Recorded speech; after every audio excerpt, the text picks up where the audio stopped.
Hello student, I am Dr. Rajeshri Sawant, Department of Chemistry, Srimati Pushpatai Hire Mahila Mahavidyalay, Malegaon Camp. Today we are going to learn about the atomic nucleus. Elementary particles which are present in the atomic nucleus. There are three elementary particles which are present in atomic nucleus. They are electron, proton and neutron. Exception to this is the nucleus of the hydrogen atom, which contains only one electron and one proton. There is no neutron in hydrogen nucleus. There are also some relevant elementary particles like mesons, photons, antineutrino, neutrino, etc. The nucleus of an atom contains all the protons and neutrons while the electrons are in the outer sphere. The number of protons must equal to number of neutrons to make the atom neutral as a whole. It also furnishes that the entire mass of the atom in the nucleus is the atom is in the nucleus as the mass of the electron is negligible as compared to the mass of the nucleon, that is the proton and neutron. Then let us see what is atomic number. The number of proton in the nucleus is called the atomic number. It is denoted by Z. The sum of the proton and neutron making up the nucleus of an atom is called mass number, and it is denoted by the capital letter A. That is Z. A is equal to Z plus N. Then let us see the classification of nuclides. The classification of the nuclides depends based upon the two factors, that is on the basis of neutron proton values, and second on the basis of nuclear stability. Let us see first on the basis of neutron proton values. There are also four subtypes: isotopes, isobar, then isotones and isomer. Then what are isotopes? These are the nuclei of the same chemical element, hence have the same proton number but different mass number, and also they have different neutron number. The example is the isotopes of hydrogen: hydrogen 1, hydrogen 2 and hydrogen 3. You can see that there are the mass number of this hydrogen nucleus is different, 1, 2, 3, but their atomic number is the same. Second one is the isobar. These are the nuclei of different neighboring element having the same mass number but different atomic number and also different neutron number. Examples are the nucleus of hydrogen and helium. You can see that the hydrogen have the mass number 3 and helium has the mass number 3. That means same mass number, but they have the different atomic number 1 and 2 respectively, and also their neutron number is also different, 2 and 1 respectively. Isotones. These are the nuclei having the same neutron number but different atomic number and also different mass number. You can see again the example of hydrogen and helium nucleus. They having the same neutron number, that is 2, 2, but different mass number 3. Hydrogen having 3 and helium having 4, and also neutron number their atomic number is different, 1 and 2 respectively. Let us see the isomers. These are the nuclei having the same atomic number, neutron number, and as they having the same atomic number and neutron number, their mass number is also same but differing in energy state. There is a large difference in their spins. The isomers of the higher energy is in a metastable state, and it is indicated by writing the M after the mass number. You can see the example: cobalt 60M and cobalt 60. Cobalt 60M, M refers to the metastable state, and metastable state is the unstable state. This unstable nuclei emits the gamma radiation. Then second, on the basis of nuclear stability, there are again two subtypes: stable nuclides and radioactive nuclides.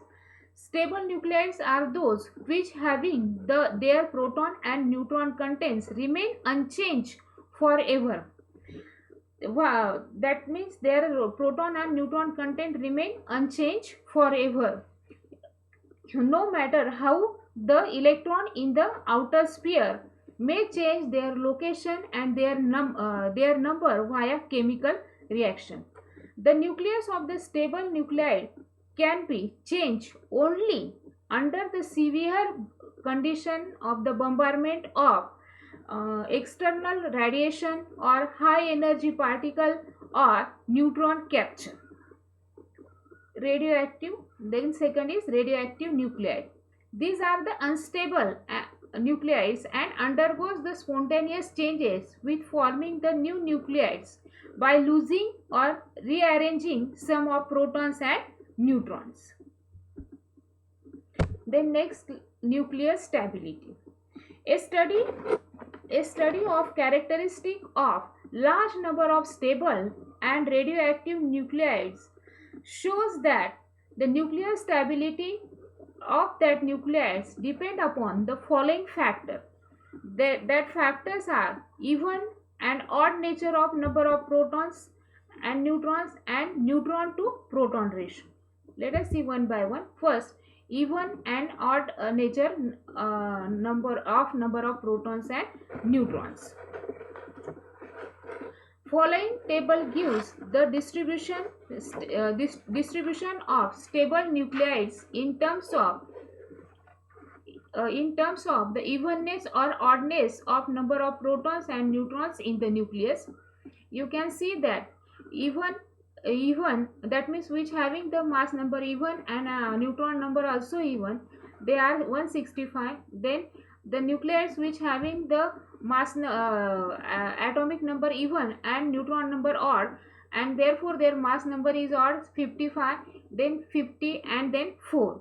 So some conclusion are drawn from above table, that are when the proton and neutron are both even in nature, then the number of stable nuclides are maximum. Then slightly less stable than the above are the elements which contains the odd protons and even neutrons, or vice versa.